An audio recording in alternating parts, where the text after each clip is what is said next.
bum bum bum. It's got that little like music beat that happens is very good. It doesn't happen very often, but God of War Ragnarok is out, and you and I have been playing it. You said you played it for what, like 10 hours or so? No, like I think I just crossed the 11-hour mark. I don't know how well they track the pause screens, but yes, about 11 hours on game clock. I'm like 8 or so, but I've been doing it for work, so that's not super like totally accurate.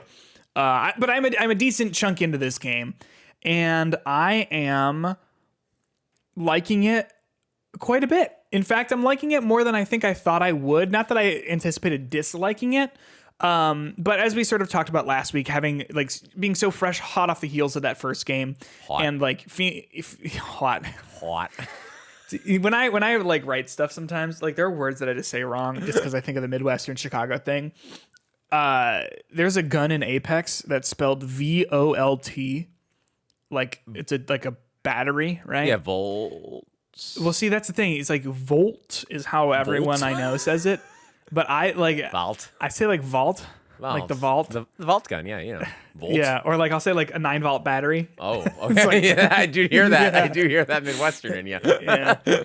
Anyway, God of War Ragnarok. I liked it. I'm liking it, I think, more than I thought I would, because like I said, I thought that the first game, for me, overstayed its welcome a little too much in terms of its like the actual mechanics in game of it. I thought the story was great, and I thought that was really well paced, but I thought that like enemies were a little spongy, and not that like there wasn't a huge enemy variety. And while I'm still feeling that a little bit in this game, I am really, really liking what they're doing with the story. What are your initial impressions? I feel in this game, I am much more like, let's get on with it than with the original game. For a lot, like from even a moment to moment world exploring beat, just to like go from one place to another. I'm like, let's go. And from a gameplay perspective, I'm just like, let's get to the bigger enemies right now. It feels like I'm like 11 hours in, and they keep revealing new gameplay mechanics and new like types of enemy encounter things, which is normally fine, but if it feels like it like I'm playing Xenoblade 3 again, like, oh, we got another boss, that means we got another type of like thing that we have to like deal with. And I think part of this is that it is not new to me anymore, as where the first God of War, when I was playing it, it was like new, it was amazing, and this one to me doesn't really do much to push that forward in a major meaningful way. It broadens the scope significantly of the game, but I don't know if that's for its benefit to me personally. I know what you're saying, because I feel like in that first game, anytime you hit a roadblock in terms of like what you were trying to do, it didn't necessarily feel like such a major setback, because even though, yes, okay, now it's time, we're gonna fucking crawl our way out of Helheim again, like when you're doing that, you're doing it with Atreus, and like the real big draw of that is that growing, fostering relationship between those two, and how they grow and change, and those like small little moments. So like even, you know, as you're just exploring environments and stuff, like the dialogue between the two is, I think, still like really meaningful and revealing. And that's not to say that in God of War Ragnarok it's not that way. It's just we sort of know where Kratos and Atreus stand. I mean, there's still some stuff that's left up in the air, but like going to a new place, you aren't going to necessarily get hit with like, oh, how is Kratos going to react to Atreus's feelings on this? You know, because there's more characters in it that are with you more frequently than in the original one. But yeah, and I also think like maybe things will change down the line. But I thought that what that first game did really well was you do you've got the axe for a while, and I guess spoilers for the first game. But it's in the trailers, for this new one, whatever. You've got the axe for, you know, the first 50 to 60% of the game, and then you go and you get the Chaos Blades, or Blades of Chaos, whatever it's called. And then I personally don't love those weapons. I like the axe more in terms of like how it feels. It is a new, like, oh, here's a whole new thing to do. Yep. And in this game, you get the axe to the beginning, and you do the tutorial with the axe, and then you go home and you get the blades. Yep. It's like, Yep. It is much quicker, and I'm gonna like hope and assume that there is something else to kind of break that up in it a little bit. I mean, just the way they've been like just releasing things in the game, I'm sure more stuff is gonna happen because I feel like I'm 11 hours in and like the real story really hasn't gotten started yet. oh, really? Like, because again, when I say this is a broader story, how simple is the first one? You are going to the it's top just of the mountain. Dad. Yeah. Everything else is like a diversion to that or something to like help along the way to a certain degree. This one, it's just kind of like, what's the game called? You're building towards Ragnarok. Like that's literally like what the game is. And that's what you're building towards. And there's so much that has been happening in between that it feels like it's tying up loose ends of other things that happened before rather than building towards this final climax of Ragnarok. To your point, I also think that like that first game, as you said, it's so simple. Like the entire game, you know what the goal is, and then I mean, no, not spoiling it, but like that's it. Like you go and you do the thing that you want to do, and then like credits, you know. Whereas this one, like I guess I know what the goal is. We're trying to stop Odin from doing something kind of undefined. Like we don't really know what he's gonna do, and we don't also know exactly what doing all these things is going to do to aid us in stopping him. Whereas with the first game, it's like, okay, well, we got set back because Atreus is sick, and so we need to make sure Atreus isn't sick. He's well enough to go to Jotunheim. Or you get there, you get to the highest peak, and then someone's like, "Oh, this actually isn't the highest peak." It's like, well, fuck, you know. So I definitely.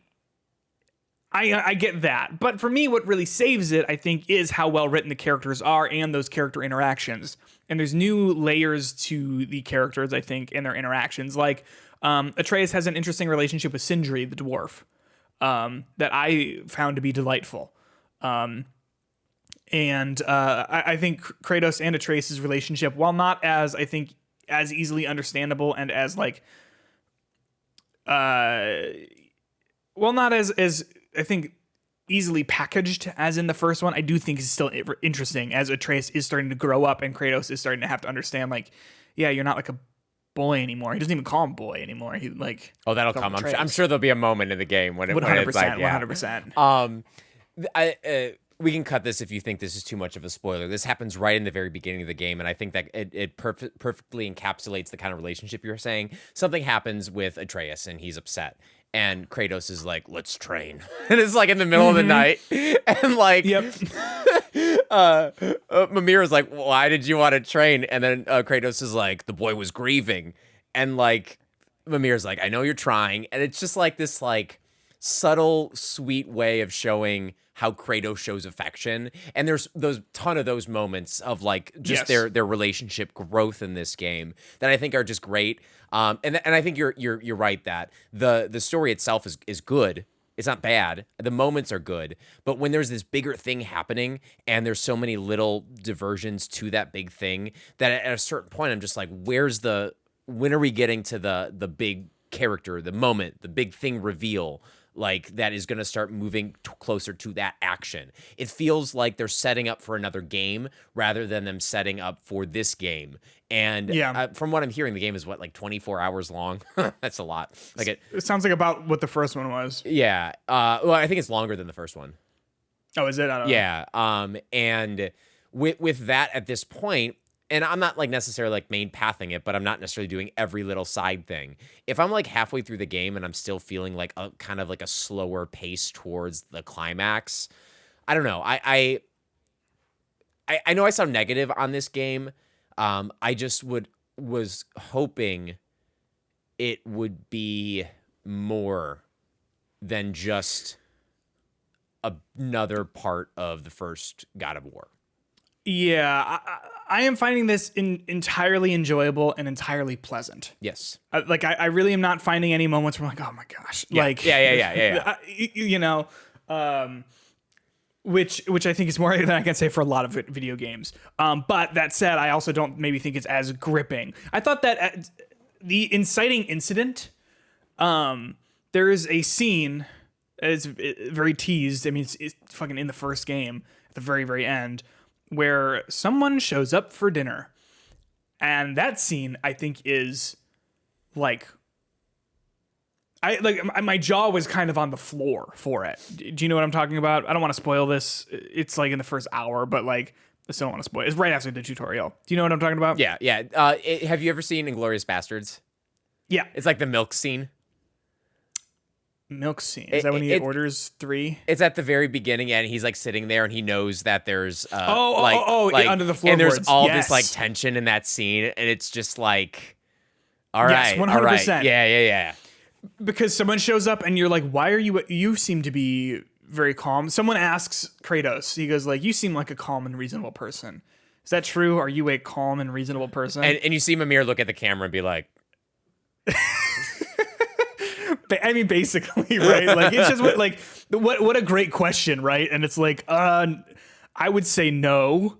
But what Kratos says is, he's like, if the situation calls for calm, then yeah. I can be calm. And I think that like, it is a scene where like I was like on the edge of my seat because it is a completely unexpected, and it's not how I thought that scene would go. I knew that scene was coming. It's in the trailers. It's at the end of the game. It's not how I thought that scene would go. And then when things do happen, like the restraint I think that they showed in terms of like letting everything, like putting everything in motion, I thought was just great. It was a good hook, at least. It was, but with that, where I'm at of the game, we still haven't really gone back to that. You know what I mean? Like, yeah, that's a little odd. It's just really, it's slow to get to that, which is leading to the Ragnarok. Yeah. So again, I think this game is great. Don't get me wrong. Yes. It's just, it doesn't make. It makes me wonder, like, it makes me really feel that I like the first game better at this point. I probably like the writing of the second one better. Not necessarily, like, there's more of it, and I think, like, not that I necessarily love when things are funny, because there's like a lot of like levity in this. A lot of it comes from like Mimir, or like Sindri, but there's a lot of it feels like a lighter game, where while that first game certainly has its lighter moments and is it feels a lot more serious, and that's not bad. Like, I don't mind that, but I think if this game were to also be just as serious, it would be a little bit much for me. Yeah. The one thing that I think is not as good is the world design and the exploration of it. Agreed. Because I really feel like that's kind of almost Castlevania-esque feeling of the other one, the Metroidvania type of feeling about like unlocking things and like everything is kind of interwoven to lead you to different places. That stuff is here, but there's so much world that it doesn't really feel like it's this big interconnected hub. It's like teleport to this place, teleport to this place. It is linear, linear, right? Yes, linear, Yeah. absolutely. In the first game is linear, but it feels to a point. But it feels way more open. Because you get to the hub of the big lake, and it's like, well, where do you want to go? Yep. You know, and I've gotten to a point where it's like, well, where do you want to go? And they still have that. It's a menu. But it's a menu, right? Like, whereas that first game was so fun about like, I don't know, let's just boat on this way, see what's over here. Yep. But I am liking it all in all. I obviously am going to finish it for work, but I would be playing this a lot more if I didn't have to play it during the day for work, you know? Yeah, you need rest. I do.